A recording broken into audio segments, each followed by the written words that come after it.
And when it was over, there were 79 rounds on the ground. 2 rifles, 1 9mm. Eric died alone. No mother, no father, no sister. Why? Because 3 teenagers, 2 17, 1 18, all accustomed to getting away with criminal behavior because they lived in a district that didn't take it seriously. They never believed they would be punished, so they kept moving. Arrested, as you know, were Jalen Lucas, 17 years old, a juvenile who will now be tried in adult court with murder while armed under the D.C. Code 22-2101, murder in the first degree.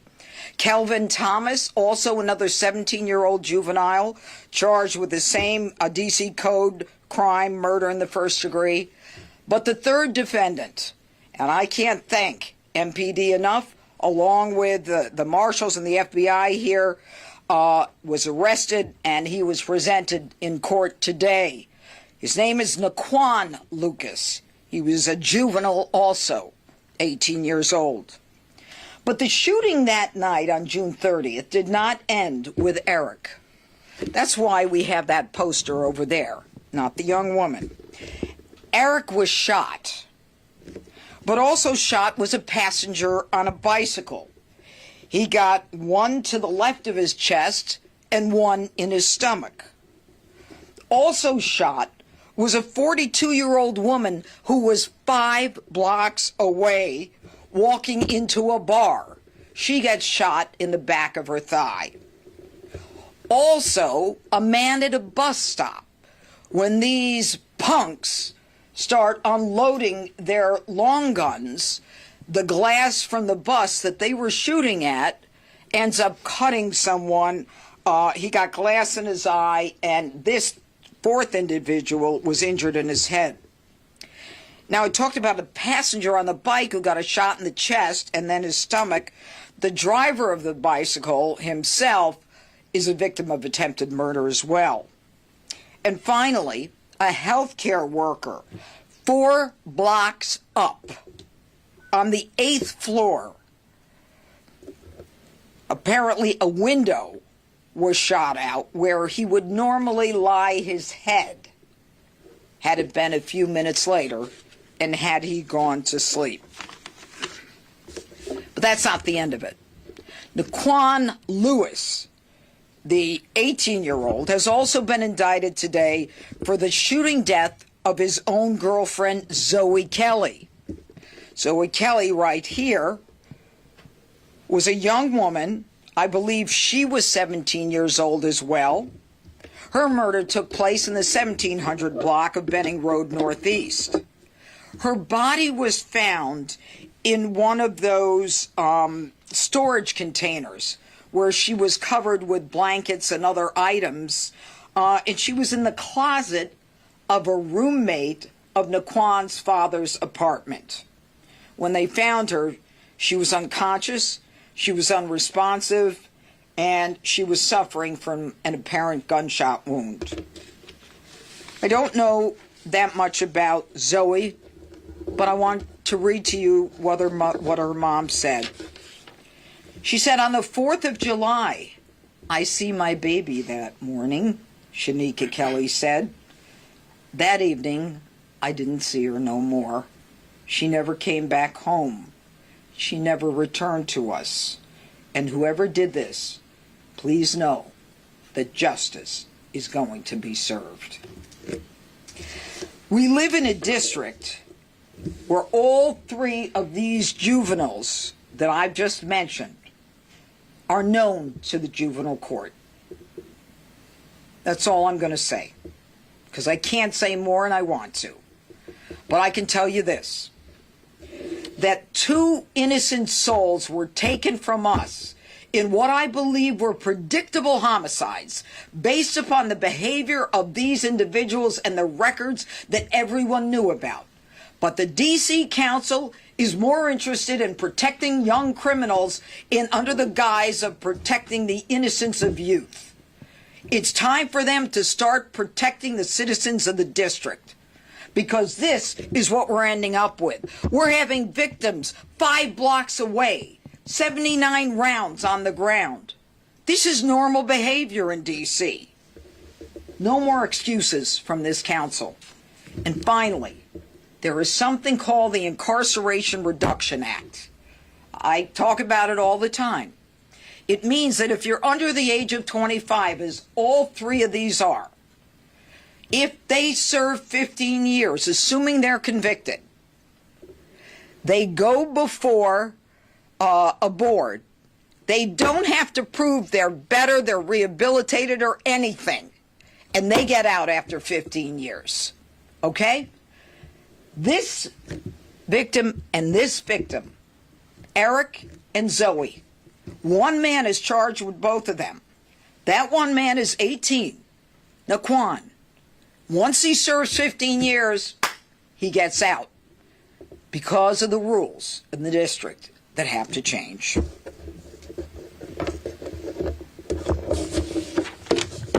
Chief Smith.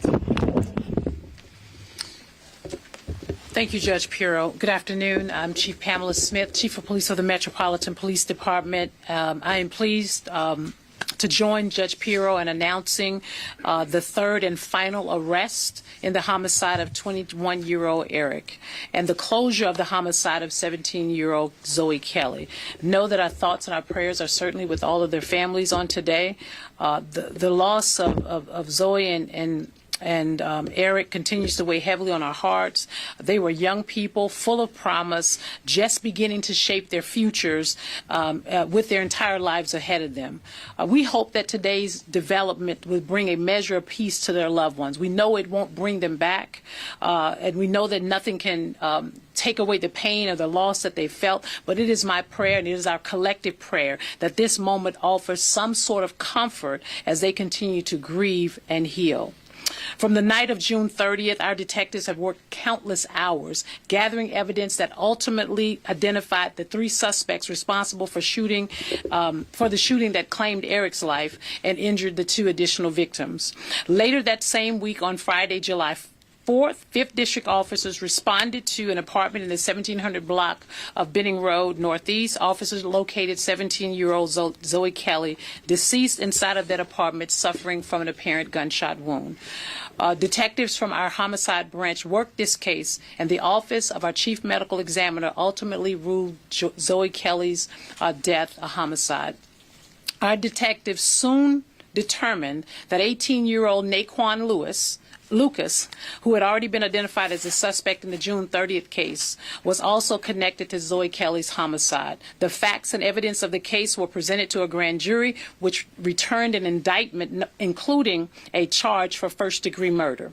Over the last month, the Metropolitan Police Department publicized images of Lucas to the community through media. In partnership with our Washington field office, FBI field office, and the United States Marshal Service, we offered a $75,000 reward for his apprehension.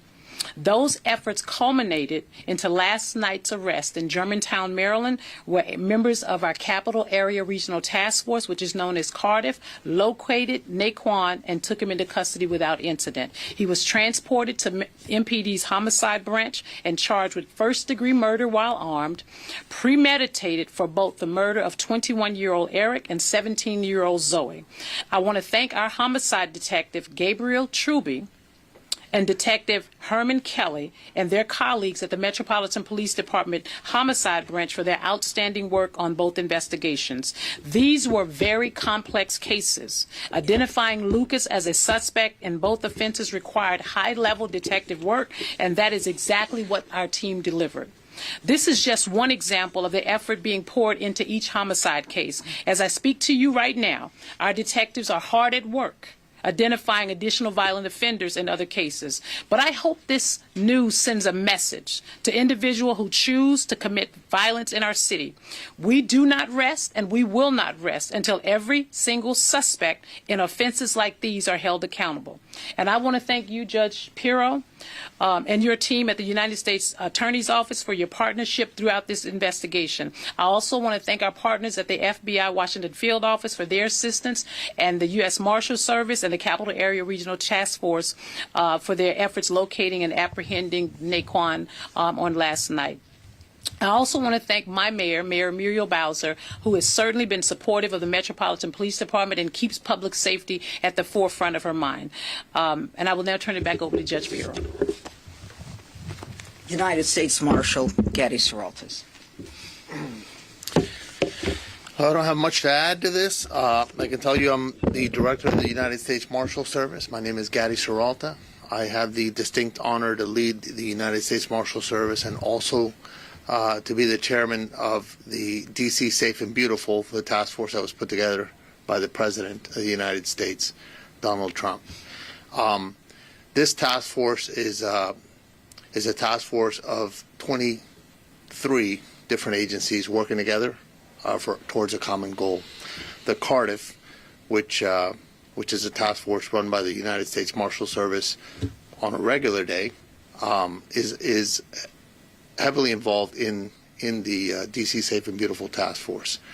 When we bring these cases to fruition, after all the hard work that the detectives do and the long hours that the police department puts in order to make these cases, it is quite an honor to be part of the team that takes the individuals down and brings them to justice. So for that, I thank you all. Thank you. Reed? Yep, there you are. Thank you, Judge. My name is Reed Davis. I'm the FBI Special Agent in charge of the Washington Field Office's Criminal Division. So I want to thank you first, Judge and Chief and Director, for allowing us to be here with you today to share in this partnership. And first, I want to just offer our deepest and sincerest condolences to the families of young Eric and Zoey for this tragic event. However, this arrest highlights the great partnership between the FBI, MPD, U.S. Marshal Service, and all of our law enforcement partners in our joint and collective efforts to reduce and eliminate homicides in the District of Columbia. And we will continue to contribute every financial, personnel, and technical resource at the FBI's disposal until we eliminate all violent crime in the district. So we also asked, all of our community members that if you witness a violent crime in the district, to please reach out and report it to the FBI or MPD so that we can take immediate action.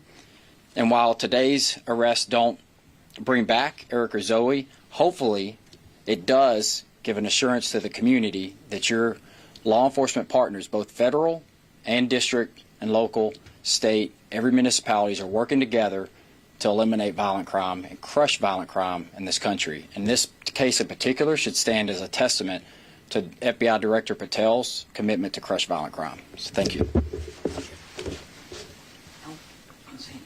Okay, good.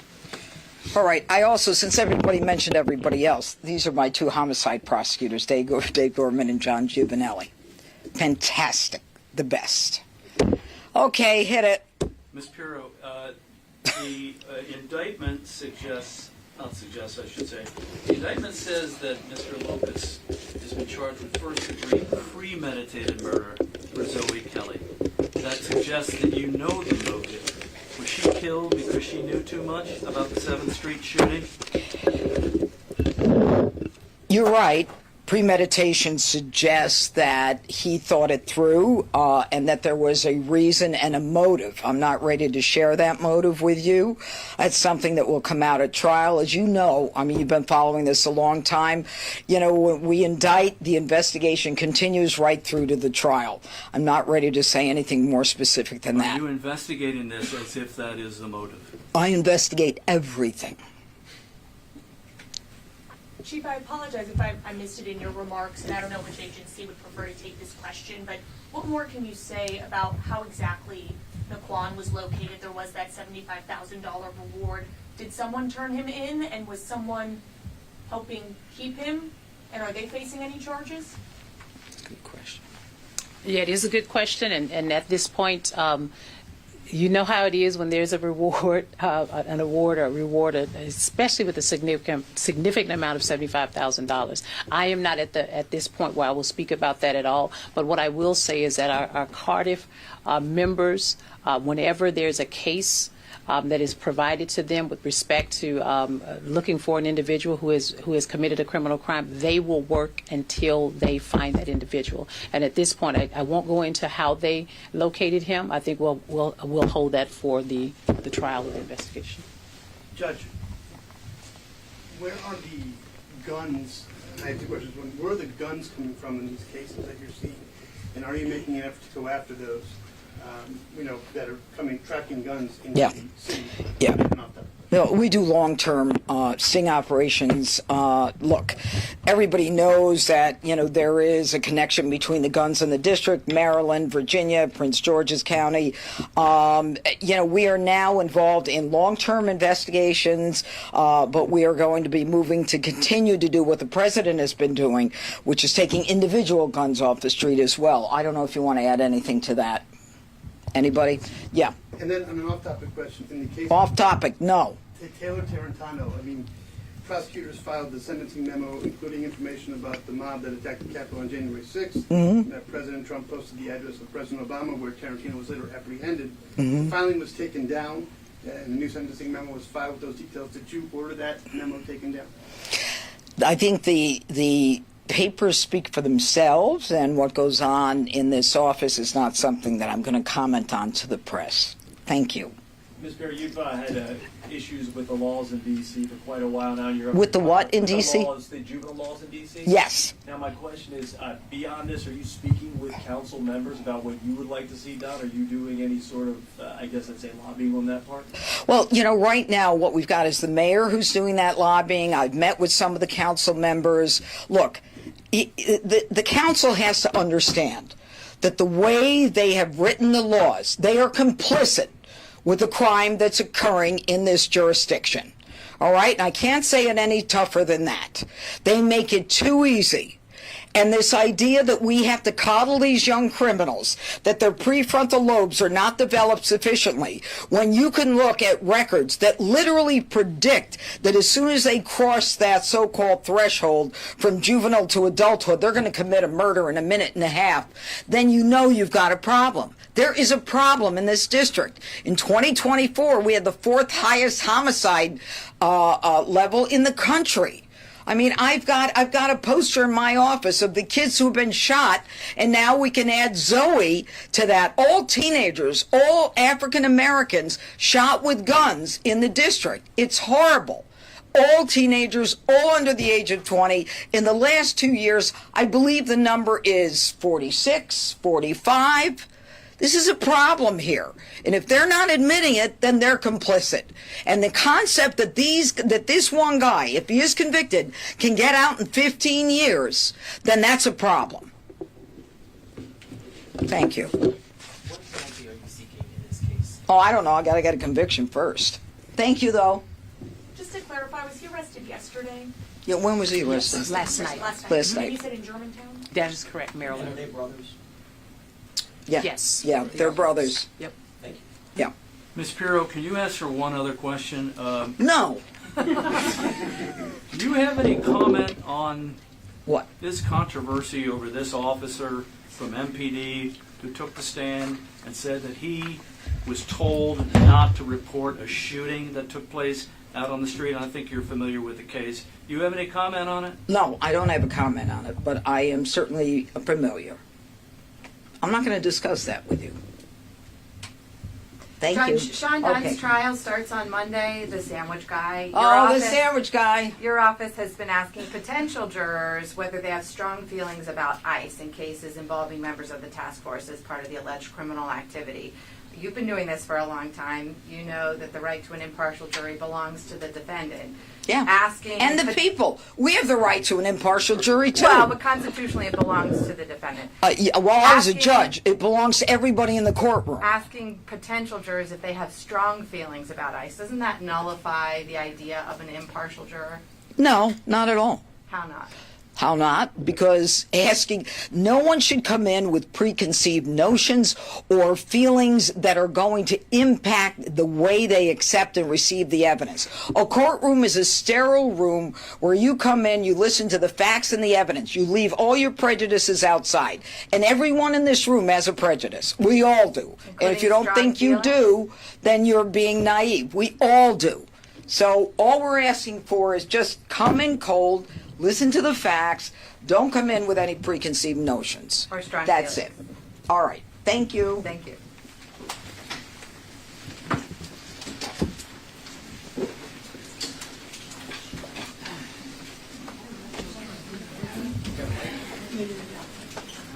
You work for office, right? Yeah. What's her, is her title judge? Is it attorney general? We call her how do you- judge. Judge. Yes, she's U.S. Attorney General. So you just call her judge? That would be her title. No, her title is U.S. Attorney. U.S. attorney? Yeah, but We'll have people behind you. So is it okay to refer to her title as both? Judge? yeah, I would, you know, I just want to know what I I think should. you're more accurate, but just calling her. Okay. Check. Got it. I've got you. I don't mean for like scripture stuff, but I mean